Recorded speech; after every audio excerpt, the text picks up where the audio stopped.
आखिरत की बातों पर कुछ जाहिल शोर मचाते हो, जब बुलबुल हो तस्वीरें चमन और कौवे गीत सुनाते हो, जब चिड़ियों के इन घोंसलों में कुछ सांप उतारे जाते हो, जब माली अपने गुलशन से खुद हाथ से आग लगाते हो, उस हाल में हम दीवानों से तुम कहते हो खामोश रहो। हम लोग बोलेंगे, हमें बोलना पड़ेगा।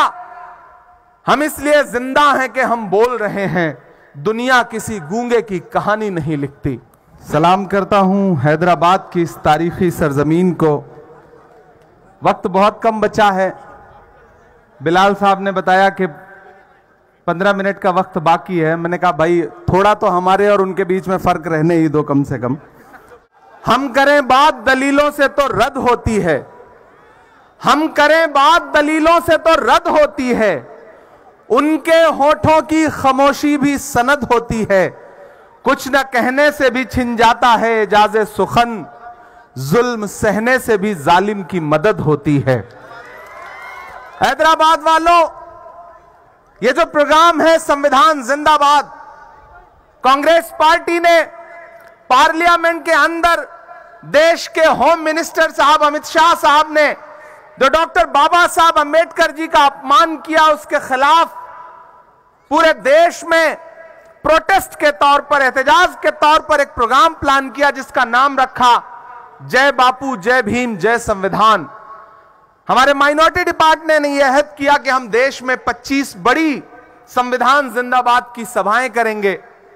तो उसके लिए मुझे लगा कि वो सरजमीन जहां से उठी हुई आवाज पूरे हिंदुस्तान में एक असर रखती है और पूरे हिंदुस्तान का सियासी मसला जो है वो हैदराबाद की तरफ देखता है, और जहां हमारी एक शानदार गवर्नमेंट चल रही है रेवंत रेड्डी साहब की कयादत में, एक शानदार चीफ मिनिस्टर जिसने पूरे देश को यह बताया है कि किस तरह से स्टेट को संविधान से चलाया जाना चाहिए। चाहे कोई सुपरस्टार हो या कोई आम आदमी हो, सबकी अहमियत बराबर है। ऐसे चीफ मिनिस्टर के स्टेट से हमने इस प्रोग्राम की शुरुआत करने का प्लान किया, और उसके लिए मैं मुबारकबाद दूंगा सैयद अर्जुमन साहब को और ख्वाजा बिलाल को कि जिन्होंने पूरी कोशिशों के साथ आज की ये शाम जुटाई और आप सारे लोगों को इकट्ठा किया। यहां अल्पसंख्यक विभाग के तमाम हमारे डिस्ट्रिक्ट चेयरमैन और तमाम पदाधिकारी बैठे हैं। स्टेज पर इतने लोग हैं कि सबका नाम लूंगा तो जो 12-13 मिनट बाकी थे वो भी खत्म हो जाएंगे। इसलिए मैं सीधे सीधे आपसे मुखातिब हूं और आपसे यह कहना चाहता हूं कि हैदराबाद वालों, लड़ाई बहुत बड़ी है। ये जो हमारे हाथ में किताब है जिसे कॉन्स्टिट्यूशन ऑफ इंडिया कहा जाता है, पूरी भाजपा इस किताब को देख करके बिलबिला उठती है। मुझसे एक दिन मीडिया के साथी ने कहा कि पार्लियामेंट में पूरी भाजपा कहती है राहुल गांधी लाल किताब लेके घूमते हैं।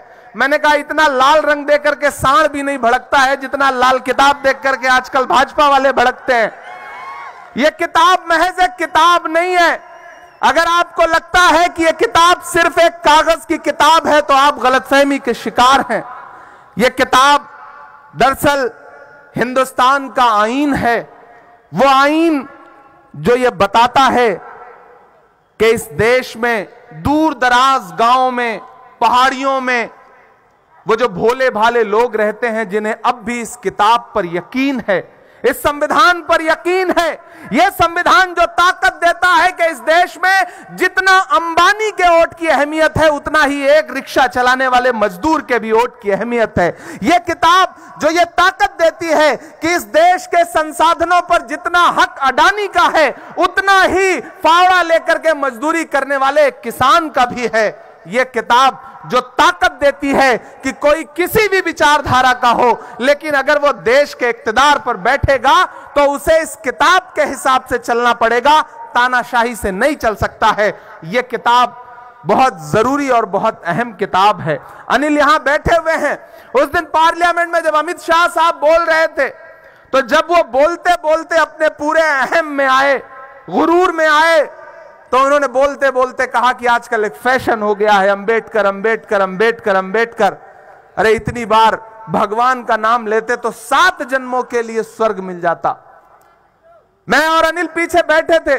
मैंने अनिल से कहा कि अनिल ये 15 सेकंड होम मिनिस्टर साहब की जिंदगी पर बहुत भारी पड़ेंगे, देख लीजिएगा। आज इन्होंने डॉक्टर बाबा साहब अंबेडकर का अपमान किया है। और जब हम बाहर निकले तो मीडिया के साथ ही खड़े थे, उन्होंने पूछा कि होम मिनिस्टर की स्पीच कैसे लगी, उनका रिप्लाई कैसे लगा। तो मैंने कहा उन्होंने मुसलसल तकरीबन 90 मिनट झूठ का पिटारा खोल के रख दिया, लेकिन जो उन्होंने डॉक्टर बाबा साहब अंबेडकर के बारे में कहा है उस पर चुप नहीं रहा जाएगा। उस पर कांग्रेस पार्टी बोलेगी, उस पर हम सारे लोग बोलेंगे।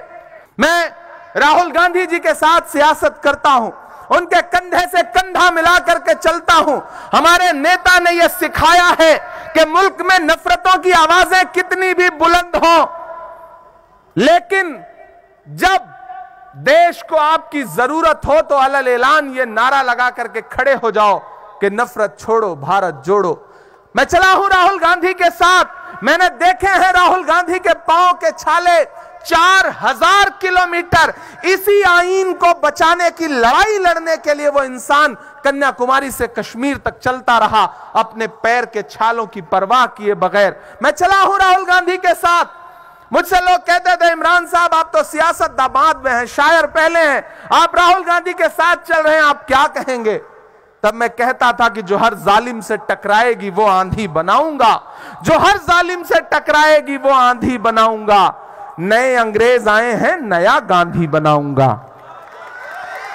वो नया गांधी जो इस मुल्क में नफरतों के खिलाफ लड़ रहा है। हम सारे लोग जो इस स्टेज पर बैठे हैं उसके सिपाही बनकर के भाजपा की संविधान के खिलाफ, डॉक्टर बाबा साहब अंबेडकर के खिलाफ जो सोच है उसके लिए सड़क से लेकर के संसद तक लड़ रहे हैं। हम और अनिल दोनों लोग पार्लियामेंट में हैं, हम वहां पार्लियामेंट के अंदर भी लड़ रहे थे और अब सड़क पर भी लड़ रहे हैं। पूरी कांग्रेस पार्टी सड़क पर लड़ रही है।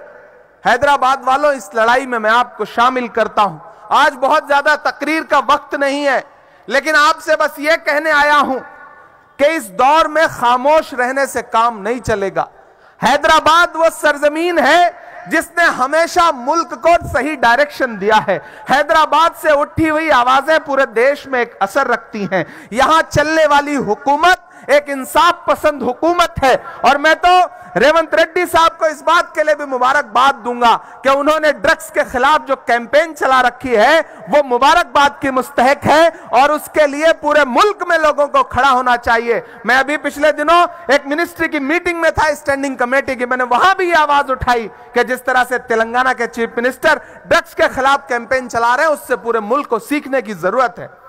तो हैदराबाद वालों, मैं आपको पुकारने आया हूं, जो ये सोचते हैं कि संविधान का नुकसान कर लेंगे, आईन को पामाल कर लेंगे। आपको एक बात समझनी है, इस देश के दलित भाई, इस देश के पिछड़े, इस देश के आदिवासी, इस देश के अकलियतों के, चाहे वो मुसलमान हो, चाहे सिख हो, चाहे ईसाई हो, चाहे जैन हो, चाहे बौद्ध हो, चाहे पारसी हो, दरअसल ये लड़ाई बहुत बड़ी है। भाजपा चाहती है कि यह लड़ाई मजहबी लड़ाई बन जाए, धार्मिक एंगल घुस जाए, लेकिन जब जब भाजपा धर्म का नारा लगाए तब तब आप आईन पर अड़े रहना। सिर्फ मसले नहीं मजहबो दीन के, वो तो कातिल हैं भारत के आईन के। ऐसे जमहूरियत के गुनहगार को, ऐसी सरकार को, ऐसे दरबार को मैं नहीं मानता, मैं नहीं मानता। मैं उनके खिलाफ खड़ा हूं, हम सारे लोग उनके खिलाफ खड़े हैं, और आपको भी पुकारते हैं कि इस लड़ाई में आपको आईन के साथ खड़ा होना है। हैदराबाद वालों, आप बड़ी तादाद में यहां इकट्ठा हैं, मैं आपकी मौजूदगी को सलाम करता हूं और मुबारकबाद देता हूं पूरी टीम को जिसने ये प्रोग्राम ऑर्गेनाइज किया है।